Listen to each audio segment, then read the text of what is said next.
ഹരേ കൃഷ്ണ. ഗുരുവായൂരപ്പ. എല്ലാവർക്കും നമസ്കാരം, സ്വാഗതം. ദശകം 1 നാരായണീയത്തിൽ 10ാമത്തെ ശ്ലോകം. ഇതിൽ ഭഗവാൻ, ആ വാക്കിൻ്റെ അർത്ഥം തന്നെ ഭഗമുള്ളവൻ, 6 ഗുണങ്ങൾ, ഐശ്വര്യം, യശസ്, ശ്രീ, ജ്ഞാനം, വൈരാഗ്യം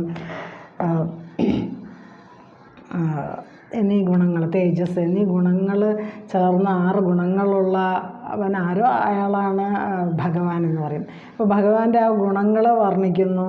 മാത്രമല്ല ആദ്യത്തെ 9 ശ്ലോകങ്ങളുടെയും മൊത്തത്തിൽ ഒന്ന് ഈ ഒരു 10ാമത്തെ ശ്ലോകത്തിൽ പറയുന്നു. അപ്പോൾ ശ്ലോകം വായിക്കാം. എല്ലാ ഗുരുക്കന്മാർക്കും നമസ്കാരം. ഗുരുഭ്യോ നമഃ. ഐശ്വര്യം ശങ്കരാദീശ്വര വിനിയമനം വിശ്വതേജോഹരാണാം തേജസ്സംഹാരി വീര്യം വിമലമഭിയേശോ നിസ്പൃഹൈശ്ചോപഗീതം അംഗാസംഗാശ്രദ്ധാ ശ്രീരഖില വികസിനക്വാഭിദേ സംഘവാർത്താ തദ്ബാധാകാരവാസിൻ മുരഹര ഭഗവത് ശബ്ദമുഖ്യാശ്രയോസി. ഒരിക്കൽ കൂടെ ചൊല്ലാം. ശ്ലോകം 10 നാരായണീയം ദശകം 1. ഐശ്വര്യം ശങ്കരാദീശ്വര വിനിയമനം വിശ്വതേജോഹരാണാം തേജസ്സംഹാരി വീര്യം വിമലമഭിയേശോ നിസ്പൃഹൈശ്ചോപഗീതം അംഗാസംഗാ സദാ ശ്രീരഖിലവിദസിനക്വാഭിദേ സംഘവാർത്താ തദ്വാദാകാരവാസിൻ മുരഹര ഭഗവത് ശബ്ദമുഖ്യാശ്രയോസി. അപ്പോൾ ഈ ഒരു ശ്ലോകം ഭഗവൻ എന്ന് പറയുമ്പോൾ ഭഗമുള്ളവൻ എന്നർത്ഥം. 6 ഗുണങ്ങൾ, ഐശ്വര്യം, വീര്യം, തേജസ്, ശ്രീ, യശസ്, ജ്ഞാനം, വൈരാഗ്യം എന്നീ 6 ഗുണങ്ങളിൽ ആരിലുണ്ടോ അയാളെയാണ് ഭഗവാൻ എന്ന് വിളിക്കുന്നത്. അപ്പോൾ ആ ഒരു ഗുണങ്ങളെക്കുറിച്ചുമൊക്കെ പറയുന്നു. 1 മുതൽ 9ാമത്തെ ശ്ലോകത്തെ അതിൻ്റെ ഒരു ചുരുക്കമായിട്ട് കുറച്ച് കാര്യങ്ങൾ ഇതിൽ പറയുന്നു. അപ്പോൾ ഭഗവൻ മുരൻ എന്ന അസുരനെ നിഗ്രഹിച്ച മുരഹരൻ എന്നാണ് ഗുരുവായൂരപ്പനെ പറയുന്നത്. അപ്പോൾ ഐശ്വര്യം, ആ ഗുരുവായൂരപ്പൻ്റെ ഐശ്വര്യം ശങ്കരൻ തുടങ്ങിയ ശിവനെ പോലും നിയന്ത്രിക്കുന്ന ഭഗവാന്റെ വിശ്വ തേജോഹരമായിട്ടുള്ളത് ആ ഐശ്വര്യം വിശ്വതേജോഹരന്മാരുടെ തേജസ്സിനെ, ശിവൻ പോലുള്ളവരുടെ തേജസ്സിനെ പോലും സംഹരിക്കുന്നതാണ് എന്നും അത് അത്യന്തം വിമലമാണ് എന്നും ലക്ഷ്മി ദേവി സദാ ഭഗവാന്റെ അംഗങ്ങളിൽ നിസ്സംഗയായിട്ടിരിക്കുന്നു. അപ്പോൾ എല്ലാം അറിയുന്നവനാണ് ഭഗവാൻ. എന്നാൽ എന്തിനോടും ഒന്നിനോടും ഒട്ടലില്ല എന്ന് ഒരു സംഘവുമില്ലാത്ത ഭഗവാൻ എല്ലാത്തിനും ഭഗവൻ എന്ന ശബ്ദത്തിന് പോലും ആശ്രയമായിട്ട് ഭവിക്കുന്നു. അപ്പോൾ ഗുരുവായൂരപ്പൻ ഭഗവാൻ എന്ന ഒരു പദത്തിന് വളരെ, ആ പദം ശരിക്കും യോജിച്ചതാണെന്ന് പറയാൻ കാരണം 6 ഗുണങ്ങൾ, ഐശ്വര്യം, തേജസ്, വീര്യം, ശ്രീ, യശസ്, ജ്ഞാനം, വൈരാഗ്യം എന്നീ 6 ഗുണങ്ങൾ ആരിലുണ്ടോ അയാളാണല്ലോ ഭഗവാൻ. അപ്പോൾ ഇവിടെ ഈ വാക്കുകളുടെ അർത്ഥമൊന്ന് നോക്കാം. അന്വയം പിരിച്ചു പറയുമ്പോൾ, ഹേ മുരഹര, ഭഗവാനെ മുരനെ നശിപ്പിച്ച ഗുരുവായൂരപ്പ, തേ അങ്ങയുടെ, തേ ഐശ്വര്യം, അങ്ങയുടെ ഐശ്വര്യം, ശങ്കരാദീശ്വര വിനിയമനം, ശങ്കരൻ തുടങ്ങിയ ഈശ്വരന്മാരെ പോലും നിയന്ത്രിക്കുന്ന അങ്ങയുടെ ഐശ്വര്യം, വീര്യം തേജോഹരാണാം തേജസ്സംഹാരി, വിശ്വ തേജോഹരാണാം വീര്യം. അപ്പോൾ വലിയ തേജസ്സുള്ളവരുടെ പോലും തേജസ്സിനെ സംഹരിക്കുന്നതാണ് എന്നും, അങ്ങയുടെ യശസ്സാകട്ടെ വിമലം നിസ്പൃഹൈശ ഉപഗീതം, പരിശുദ്ധവും ആണ് ശ്രീ ലക്ഷ്മി ദേവി സദാ എല്ലായ്പ്പോഴും അംഗാസംഗ, അങ്ങയുടെ അംഗത്തിൽ നിസ്സംഗയായിട്ട്, സംഘമൊന്നുമില്ലാതെ, അഖിലവിദ് അസി, എല്ലാം അറിയുന്നവനാണ് അങ്ങ്, അങ്ങ്, തേ ക്വാഭി സംഘവാർത്ത. എന്നാൽ ഭഗവാന് ഒരിടത്തും സംഘം അല്ലെങ്കിൽ സംഘത്തിൻ്റെ ഒരു വാർത്ത പോലും ഇല്ല. ഒരിടത്തും ഭഗവാന് സംഘമില്ല. എന്നാൽ ലക്ഷ്മി ദേവി ഭഗവാന്റെ അംഗങ്ങളിലാണ് വസിക്കുന്നത് എങ്കിലും അതിനോട് പോലും സംഘമില്ലാത്ത ഭഗവാൻ അസി അങ്ങനെ ആവുന്നു, അങ്ങനെ ഭവിക്കുന്നു. അപ്പോൾ ഇവിടെ മൊത്തത്തിൽ പറയുകയാണെങ്കിൽ മുരഹരനായ ഗുരുവായൂരപ്പ, അങ്ങയുടെ ഐശ്വര്യം ശങ്കരൻ തുടങ്ങിയ ഈശ്വരന്മാരെ പോലും നിയന്ത്രിക്കുന്നു. അങ്ങയുടെ വീര്യം വിശ്വത്തിൻ്റെ തേജസ്സിനെ പോലും സംഹരിക്കുന്നതാണ് എന്നും നെന്തിരുവടിയുടെ യശസ് അത്യന്തം വിമലമാണ് എന്നും ലക്ഷ്മി ദേവി അങ്ങയുടെ ഭഗവാന്റെ അംഗങ്ങളിൽ ഇരിക്കുമ്പോഴും ഭഗവാൻ എല്ലാം അറിയുന്നവനാണെങ്കിലും ഒന്നിനോടും സംഘമില്ല ഭഗവാന്. അതിനാൽ ഭഗവാൻ എന്ന ശബ്ദത്തിന് തന്നെ ഭഗവാൻ ആശ്രയമായിട്ട് ഭവിക്കുന്നു. അപ്പോൾ ഭഗവാൻ ഗുരുവായൂരപ്പനാണ് ആ സമഗ്രമായ ഐശ്വര്യവും ഒക്കെ ഉണ്ട് എന്ന് പറയുമ്പോൾ ആദ്യത്തെ ഗുണമായ ഐശ്വര്യം പറയുന്നു. ശങ്കരൻ തുടങ്ങിയവരുടെ ഈശ്വരന്മാരുടെ ഐശ്വര്യത്തെ പോലും നിയന്ത്രിക്കുന്നതാണ് ഭഗവാന്റെ ഐശ്വര്യം, അതിനേക്കാളും ശ്രേഷ്ഠമാണ് എന്ന്.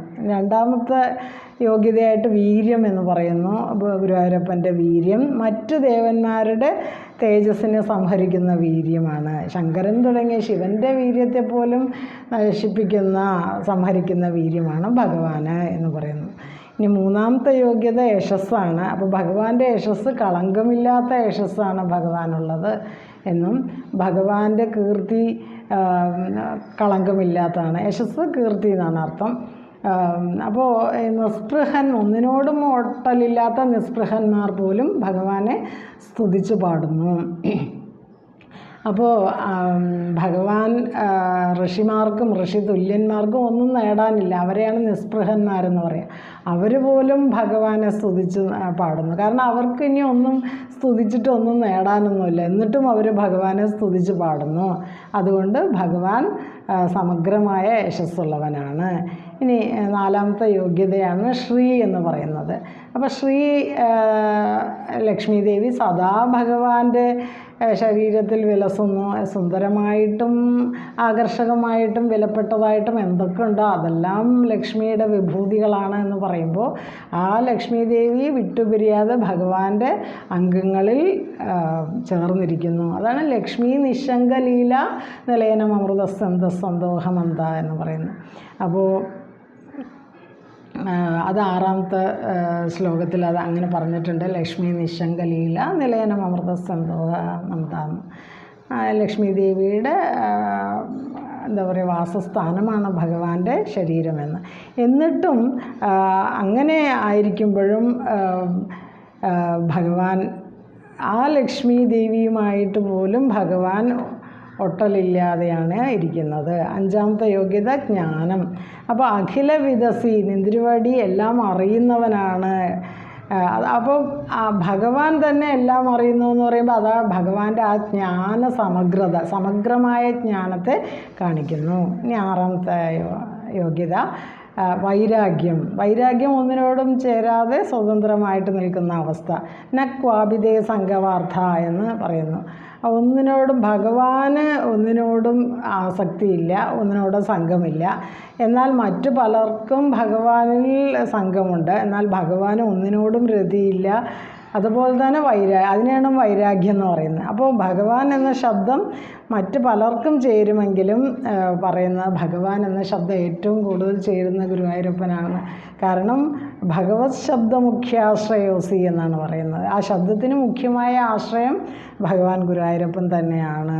അങ്ങനെ ആ ഗുരുവായൂരപ്പൻ സാക്ഷാത്തായിട്ട് ഗുരുവായൂരിൽ ശ്രീകോവിലിനകത്ത് വിളങ്ങുന്നു എന്നും. അപ്പോൾ ത്രിഗുണങ്ങളുണ്ടല്ലോ, സത്വഗുണം, രജോ ഗുണം, തമോ ഗുണം. അതിൽ സത്വഗുണപ്രധാനിയായിട്ട് ഭഗവാൻ പ്രകാശിക്കുന്നു എന്നും എല്ലാ സകല ജീവജാലങ്ങൾക്കും ആനന്ദം നൽകിയ ഭഗവാൻ എന്ന് ആ ഗുരുവായൂരിൽ സാക്ഷാത്തായി വിളങ്ങുന്നു എന്നും പറയുന്നു. അപ്പോൾ ഇവിടെ 10ാമത്തെ ശ്ലോകമാണല്ലോ നമ്മൾ പറഞ്ഞുകൊണ്ടിരിക്കുന്നത്. 1ഉം 2ഉം ശ്ലോകങ്ങൾ ബ്രഹ്മതത്വത്തെക്കുറിച്ച് പറഞ്ഞു. ഇനി 3ഉം 4ഉം 5ഉം ശ്ലോകങ്ങൾ സത്വഗുണം പ്രകാശിക്കുന്നു എന്ന് പറഞ്ഞു. 6, 7 ശ്ലോകങ്ങൾ സകല ജീവികൾക്കും ആനന്ദം നൽകുന്നു ഭഗവാൻ എന്ന് പറഞ്ഞു. 8, 9 ശ്ലോകങ്ങൾ മറ്റു മൂർത്തികളേക്കാൾ ഗുരുവായൂരപ്പൻ ശ്രേഷ്ഠമാണ് എന്ന് പറഞ്ഞു. 10ാമത്തെ ശ്ലോകം എല്ലാ ശ്ലോകത്തിൻ്റെയും സാരാംശമാണ്. എന്നാൽ ഭഗവാൻ എന്ന പദത്തിൻ്റെ അർത്ഥം ആ ഗുണങ്ങൾ 6 ഗുണങ്ങളെക്കുറിച്ച് പറഞ്ഞു. ഇനി അപ്പോൾ ഗുരുവായൂരപ്പൻ്റെ ആ ഒരു പ്രതിഷ്ഠ തന്നെ എങ്ങനെയാണ് വന്നത് എന്ന് ചോദിച്ചാൽ ശിവൻ ആരാധിച്ച വിഗ്രഹമാണ് എന്നും അത് ബ്രഹ്മാവിന് നൽകിയെന്നും അത് ബ്രഹ്മാവ് സുതപസ്സിന് നൽകിയെന്നും സുതപസ് വാസുദേവർക്ക് നൽകിയെന്നും വാസുദേവർ ദ്വാരകയിൽ വെച്ച് പൂജിച്ച ആ വിഗ്രഹം ദ്വാരകയിൽ പ്രളയം വന്നപ്പോൾ അത് ബൃഹസ്പതിയും വായുദേവനും കൂടി ഇവിടെ കൊണ്ടുവന്ന് ഗുരുവായൂരിൽ പ്രതിഷ്ഠിച്ചു എന്നാണ് അതിൻ്റെ ആ പ്രതിഷ്ഠയുടെ ഒരു ഐതിഹ്യം. അപ്പോൾ ഗുരു എന്നാൽ അർത്ഥം സർവശ്രേഷ്ഠം എന്നാണ്, ബ്രഹ്മവാജിയാണ്. ഗുരു എന്ന പദത്തിൻ്റെ അർത്ഥം തന്നെ ബ്രഹ്മം എന്നാണ്. പവനൻ എന്ന് പറയുമ്പോൾ പ്രാണൻ. അപ്പോൾ 5 രൂപങ്ങൾ സ്വീകരിക്കുന്നു പ്രാണൻ എന്ന് പറയും. അപ്പോൾ ആ പ്രാണൻ്റെ ആസ്ഥാനമാണ് പവനപുരം ശരീരം. നമ്മുടെ ശരീരത്തിൽ തന്നെ 5 പ്രാണന്മാരുണ്ട്. ആ 5 പ്രാണന്മാരുടെ ആസ്ഥാനമായ നമ്മുടെ ശരീരം, ആ ശരീരത്തിലും അതുപോലെ എല്ലാ ശരീരത്തിലും പ്രകാശിക്കുന്ന ബ്രഹ്മചൈതന്യമാണ് ഗുരുവായൂരപ്പൻ എന്ന് നമുക്ക് ഇതിനെ മനസ്സിലാക്കി എടുക്കാം. അപ്പോൾ വളരെ ശ്രേഷ്ഠമായിട്ടുള്ള ഒരു ശ്ലോകം 10 നാരായണീയം ദശകം 1 ഒരിക്കൽ കൂടെ ചൊല്ലാം. ഐശ്വര്യം ശങ്കരാദീശ്വര വിനിയമനം വിശ്വതേജോഹരാണ തേജസ്സംഹാരി വീര്യം വിമലമഭി യശോനസ്പൃഹൈശോഭഗീതം അംഗാസംഗാ സദാ ശ്രീരഖിലവിധസിനക്വാഭിദേ സംഘവാർത്ത തദ്വാദാകാരവാസിൻ മുരഹര ഭഗവത് ശബ്ദമുഖ്യാശ്രയോസി. അങ്ങനെ ഈ ഒരു ഭഗവൻ എന്ന് പറയുന്ന ആ വാക്കിൻ്റെ തന്നെ 6 ഗുണങ്ങളെ വർണ്ണിച്ചുകൊണ്ടുള്ള ഈ ഒരു ശ്ലോകം ഭഗവാന് സമർപ്പിക്കുന്നു, ഗുരുവായൂരപ്പന് സമർപ്പിക്കുന്നു. കായേന വാചാ മനസേന്ദ്രിയർവ ബുദ്ധ്യാത്മനാവ പ്രകൃതേസ്വഭാവാത് കരോമി യദ്യത് സകലം പരസ്മൈ നാരായണായേതി സമർപ്പയാമി. സർവം നാരായണായേതി സമർപ്പയാമി. ഹരേ കൃഷ്ണ. ഗുരുവായൂരപ്പ എല്ലാവർക്കും ഒരു നല്ല ദിവസം ആശംസിക്കുന്നു. ഓം തത്സത്. നന്ദി, നമസ്കാരം.